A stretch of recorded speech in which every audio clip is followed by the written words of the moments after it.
Pemirsa, KPK tetapkan 5 orang tersangka dalam kasus OTT KPK terkait proyek pembangunan jalan di Dinas PUPR Sumut dan PJN Wilayah 1 Sumut. Sementara 1 orang lainnya yang juga terjaring dalam OTT masih ditetapkan sebagai saksi untuk sementara waktu.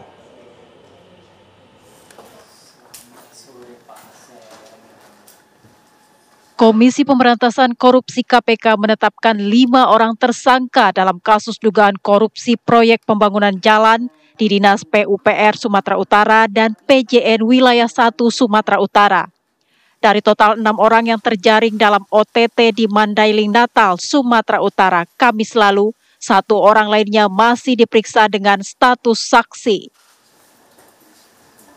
Tapi yang jadi tersangka hanya 5 orang. Ya, tadi ada 2 dari pemberi, kemudian 3 dari penerima ya, Mas Rizky. Yang 1 orangnya kemana, gitu kan ya. Jadi yang 1 orangnya itu setelah kita periksa dan kita dalami, perbuatannya itu belum cukup bukti bahwa dia sebagai pelaku. Jadi sehingga kategorinya adalah saksi. Tetapi ini adalah baru permulaan gitu ya, Mas Rizky ya. Jadi ketika nanti pendalaman kita juga akan melakukan upaya paksa lainnya, penggeledahan dan lain-lain gitu ya, penyitaan. Apabila memang ternyata orang ini yang kita dugaan ini kuat dan didukung oleh bukti-bukti yang lain, maka tidak menutup kemungkinan. Dalam penjelasan KPK terdapat penarikan uang senilai 2 miliar rupiah dari pihak swasta yang diduga untuk dibagi-bagikan demi memenangkan proyek pembangunan jalan. Pagi tentang bagaimana memulai hari bersama orang-orang yang dicinta, menyalakan semangat dan menjaganya dengan cara berbeda.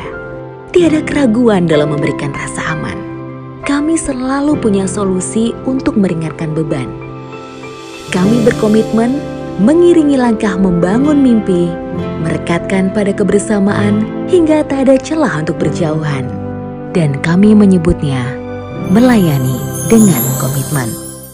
Tahun 2025, Saudara Kir, ini adalah Direktur Utama PT DNG, bersama dengan Saudara TOP, selaku Kepala Dinas PUPR Provinsi Sumut, kemudian juga Saudara RES, selaku Kepala UPTD Gunung Tua Dinas PUPR Provinsi Sumut, merangkap sebagai PPK atau pejabat pembuat komitmen, dan staf UPTD Gunung Tua lainnya melakukan survei off-road di daerah desa Sipiongot dalam rangka meninjau lokasi proyek pembangunan jalan.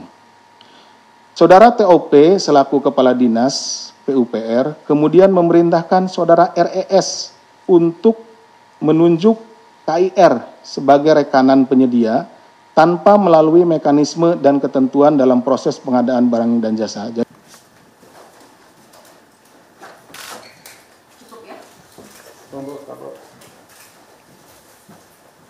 Tim TV One mengabarkan.